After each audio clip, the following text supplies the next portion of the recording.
Photoshop के इस series में आज एक नया वर्क कंप्लीट करते हैं। आज का हमारा जो वर्क है वो है वेडिंग एल्बम। तो ये वेडिंग एल्बम ये सिर्फ वेडिंग एल्बम नहीं है, बट आज हम लोग वेडिंग एल्बम सीख रहे हैं। ये किसी तरह का बर्थडे एल्बम हो सकता है, एनिवर्सरी एल्बम हो सकता है, या फिर फर्स्ट बर्थडे एल्बम हो सकता है, एंगेजमेंट एल्बम बन सकता है। किसी तरह का भी कोई भी ओकेज़न हो, या फिर कहीं कोई पिकनिक हो, या फिर कहीं आप टूर पे गए हैं, कोई मेमोरेबल फ़ोटोज़ है, तो इसे आप इसी तरह का एल्बम डिज़ाइन कर सकते हैं। और इस डिज़ाइन करने के बाद आप इसे अपने घर के वॉल पे भी लगा सकते हैं, या फिर अपने दोस्तों को गिफ्ट भी ऑफ़र कर सकते हैं, या फिर आप एल्बम बना के अगर अपने पास रखना चाहें तो इसे रख सकते हैं। तो चलिए, तो शुरू करते हैं।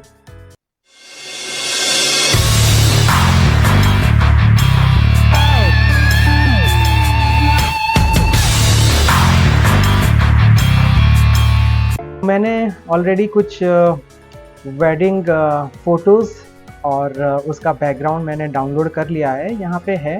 तो चलो यहाँ से उठा के लेते हैं इसे एंड उसे फ़ोटोशॉप में पहले पहुँचाते हैं, फिर वहाँ पे हम लोग अपना काम कंप्लीट करेंगे। तो फ़िलहाल के लिए मैं ये जो रेड बैकग्राउंड दिखाई दे रहा है, तो मैं ये रेड बैकग्राउंड लेने वाला हूँ। और यहाँ पे बहुत सारे वेडिंग ब्राइड्स हैं, तो इनमें से हम कोई भी ब्राइड्स को ले सकते हैं। तो हम कोशिश करेंगे 4 से 5 ब्राइड इमेज को अपने एल्बम में फ़िट करने का, और उसे जितना हो सके उसे सुंदर बनाने का कोशिश करेंगे। आप लोग भी घर में प्रैक्टिस कीजिएगा, या फिर किसी इंस्टीट्यूशन से बिलोंग करते हैं और अगर आपके इंस्टीट्यूशन में सिस्टम्स हैं तो उस सिस्टम्स पे भी आप ये प्रैक्टिस कर सकते हैं। ये डीटीपी का एक ब्राइट स्कोप है, इसे आप जितना प्रैक्टिस करेंगे उतना फ्यूचर ब्राइटर से ब्राइटर होगा। तो चलिए शुरू करते हैं। तो ये ले लेते हैं और इसके साथ हम 4-5 ब्राइड इमेजेस, तो ये जो भी ब्राइड इमेजेस हैं, ये जो ब्राइड है, तो इन्हें सब हम मिनिमाइज कर लेते हैं। पहले एक एक करके उसे हम लोग यूज़ करेंगे। तो पहले ये बैकग्राउंड हमारा सेट है, तो इस बैकग्राउंड के अकॉर्डिंग हम लोग कुछ मॉडिफाइड शेप्स के अंदर में इसे हम मर्ज करने वाले हैं। तो चलो एक एक शेप बना लेते हैं पहले। तो शेप बनाने के लिए आपको यहाँ पे जितने भी टूल्स ऑप्शन दिखाई दे रहे हैं ना, तो कोई भी आप शेप ले सकते हैं।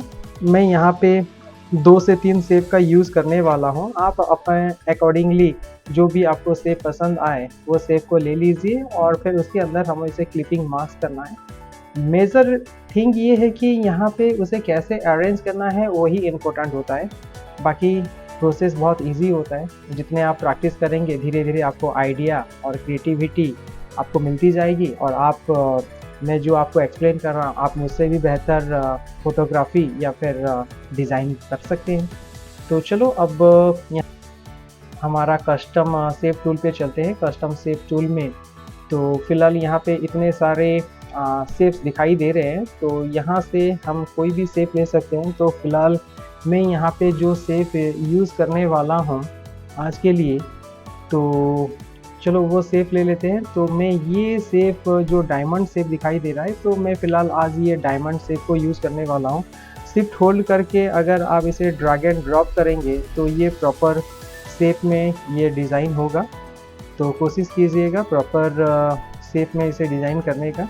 तो ये रेड कलर आ रहा है बिकॉज़ इसका जो फॉरग्राउंड है ना यहाँ पे, तो ये फॉरग्राउंड रेड है, तो इसलिए ये रेड कलर आ गया है। तो ये कोई इशू नहीं है, बट इसे आप ब्लैक कर लीजिए। पहले यहाँ पे क्लिक करके ब्लैक में सिलेक्ट कीजिए, ओके कर लीजिए। उसे फिर आपको जाना है कहाँ पे ना, आपको मूव टूल पे चले जाना है, और अपने अकॉर्डिंगली उसे जितना भी साइज़ करना चाहें आप अपना साइज़ कर लीजिए। तो इसे मैं यहाँ पे इस तरह से एडजस्ट कर लेता हूँ, ठीक है।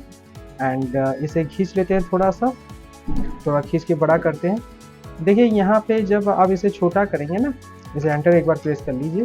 जब आप इसे ऑल्ट होल्ड करके जो भी स्क्रॉल है, स्क्रॉल को जब आप पीछे लेंगे तो आपको आउटसाइड में कुछ एरियाज़ दिखाई देंगे। तो फिक्र मत कीजिए, जो आउटसाइड एरिया होता है ना, तो वो एक्चुअली हमारे प्रिंट में या जब हम सेव करते हैं वो सेव होता नहीं है, ठीक है। अब यहाँ पे जो शेप बन गया है, इस शेप के अंदर तो हम लोग क्या करने वाले हैं, इसके अंदर हम क्लिपिंग मास्क करके इमेज को डालने वाले हैं। लेकिन पहले ये जो शेप दिखाई दे रहा है ना, तो अभी तो ये फिलहाल ट्रायंगल शेप बन चुका है, पहले तो डायमंड था। तो अब ये जो ट्रायंगल शेप है ना, इसमें हम थोड़ा स्ट्रोक डालते हैं। तो स्ट्रोक कैसे डालेंगे, तो आपको यहाँ पे शेप दिखाई दे रहा है शेप, उसके बाद आपको यहाँ पे जो एफएक्स दिखाई दे रहा है ना, एफएक्स, ये जो एफएक्स लिखा हुआ है, तो ये ऐड लेयर स्टाइल होता है। तो इस पर आपको क्लिक करना है और इस पर क्लिक करके आपको यहाँ पे सीधा स्ट्रोक पे क्लिक कर लेना है। जब स्ट्रोक पे क्लिक करेंगे तो बाय डिफ़ॉल्ट यहाँ पे अब रेड कलर होता है, लेकिन हमारा बैकग्राउंड तो रेड है। स्ट्रोक अगर हम रेड लेंगे तो रेड के साथ मिक्स हो जाएगा।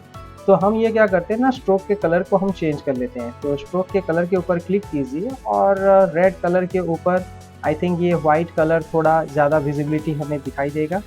तो स्ट्रोक अपने अकॉर्डिंगली डिसाइड कीजिए। यहाँ पे देखिए स्ट्रोक का साइज़ 3 है, आप चाहे तो इसको बड़ा या कम भी कर सकते हैं। पोजीशन आउटसाइड है क्योंकि हमें स्ट्रोक आउटसाइड पे चाहिए, ठीक है। एंड इसे अभी आप कितना रखना है आप डिसाइड कर लीजिए। फिलहाल यहाँ पे मैं 8 है, इसे हम लोग थोड़ा सा कम करके 6 कर लेते हैं एंड इसे हम लोग ओके कर लेते हैं, ठीक है। अब इसके अंदर हमें क्लिपिंग मार्क्स करना है। तो क्लिपिंग मार्क्स करने के लिए क्या करना पड़ेगा, अभी हमने जो नीचे जो ब्राइड के इमेजेस रखे हुए हैं ना, तो उसमें से एक एक इमेजेस को आपको लेना है। और ऑलरेडी हमने लास्ट क्लास में डिस्कस कर चुके हैं कि क्लिपिंग मार्क्स किस तरह से किया जाता है। तो क्लिपिंग मार्क्स करने के लिए आपको इमेज को ड्रैग और शेप के ऊपर ड्रॉप करना है। अकॉर्डिंगली शेप के ऊपर मतलब पूरा कवर अप कर लीजिए, ठीक है। थोड़ा सा छोटा कर सकते हैं ताकि आपको क्लियर विजिबिलिटी हो जाए, ठीक है ना। तो अकॉर्डिंगली आप डिसाइड कीजिए, ठीक है। तो इसे मैं पूरा कवर अप कर लेता हूँ, ठीक है ना। एंड अभी अगर छोटा या बड़ा करना है तो फिर हम लोग उसे डिसाइड करेंगे कितना छोटा या बड़ा कर सकते हैं। तो पहले एक बार क्लिपिंग मार्क्स कर लीजिए। क्लिपिंग मार्क्स करने के लिए ये जो लेयर है और शेप है ना, दोनों के बीच में आपको ऑल्ट होल्ड करते हुए इसे क्लिक करना है। तो ये क्लिपिंग मार्क्स हो जाएगा, ठीक है। अब क्लिपिंग मार्क्स होने के बाद देखिए ये जो शेप दिखाई दे रहा है ना, शेप थोड़ा बाहर चला गया है। तो बाहर जब चला गया है तो उसको थोड़ा छोटा कर लेते हैं। तो क्या करना पड़ेगा, आपको शेप पे क्लिक करना है और थोड़ा सा इसे घटा लेना है, ठीक है। अगर ये और थोड़ा चाहिए तो इसे नीचे थोड़ा ड्रैग कर लीजिए, ठीक है, ताकि ये जो ब्राइड है उसका चेहरा थोड़ा ज़्यादा क्लियर विजन में दिखाई दे, ठीक है। अब अगर ब्राइड का इमेज ही नहीं दिखाई देगा तो फिर इसके अंदर जो हमने इमेज डाला हुआ है उसका फ़ायदा क्या होगा, ठीक है ना। अब ये जो लेयर है उसे भी थोड़ा सा एडजस्टमेंट कर लीजिए, ठीक है, अपने अकॉर्डिंगली, ठीक है ना।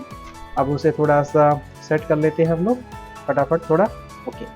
चलिए अब इसको सेट करने के बाद इसको इतना ही सेव करते हैं, ठीक है ना। बाकी ये सेट बैठ चुका है, अब इसे एंटर कर लेते हैं, ओके।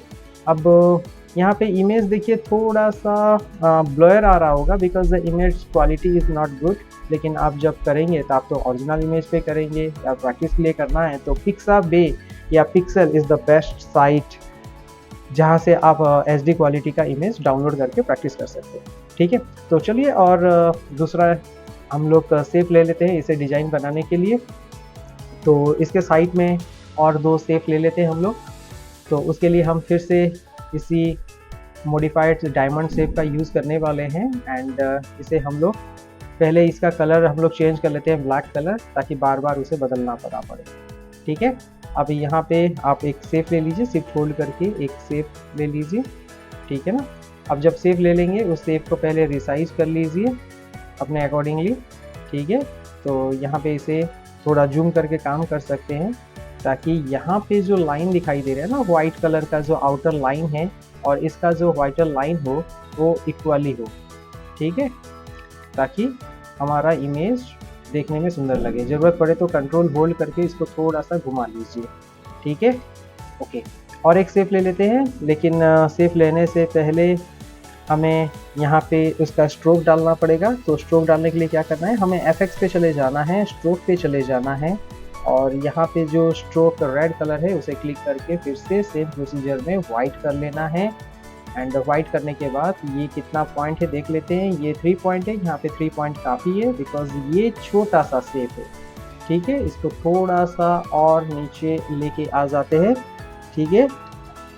फिर इसका और एक कॉपी कर लेते हैं हम, ठीक है। सो कॉपी करने के लिए क्या करेंगे, ऑल्ट होल्ड करेंगे और इसे हम लोग यहाँ पे ऐसे प्लेस कर देंगे, ठीक है।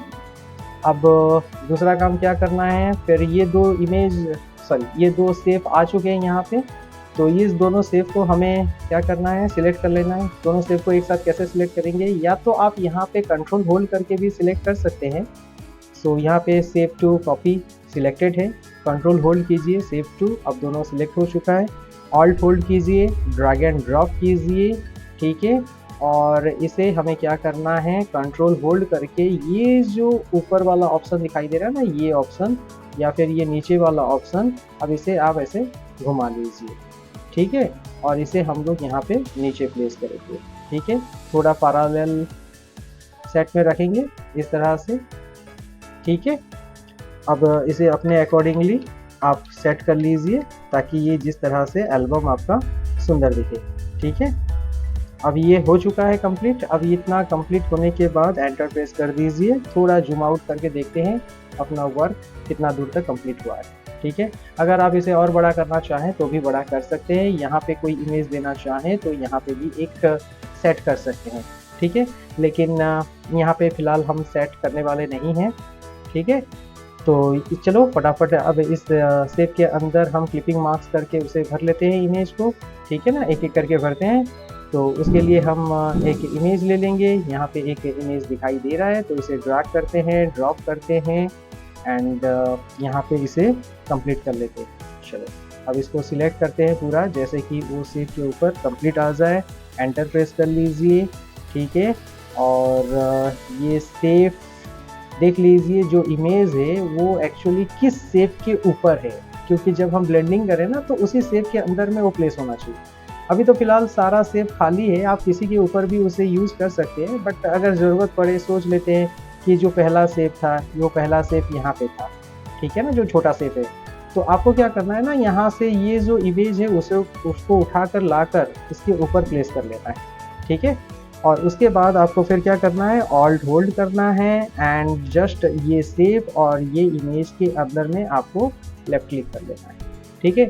तो अब ये इसके अंदर सेट बैठ जाएगा, ठीक है।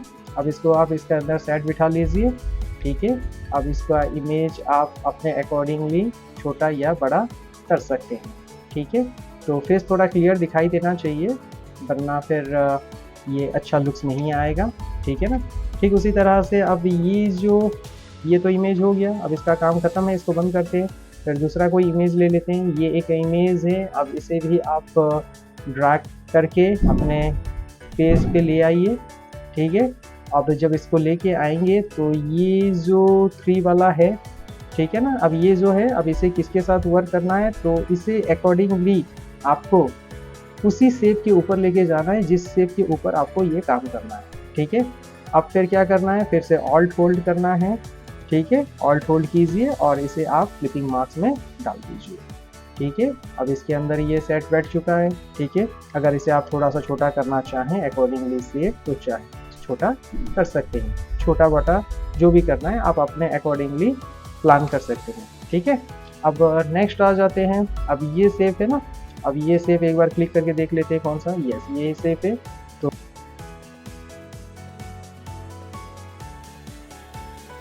ये एक साइड लेफ्ट हैंड साइड का तो ये कंप्लीट हो चुका है।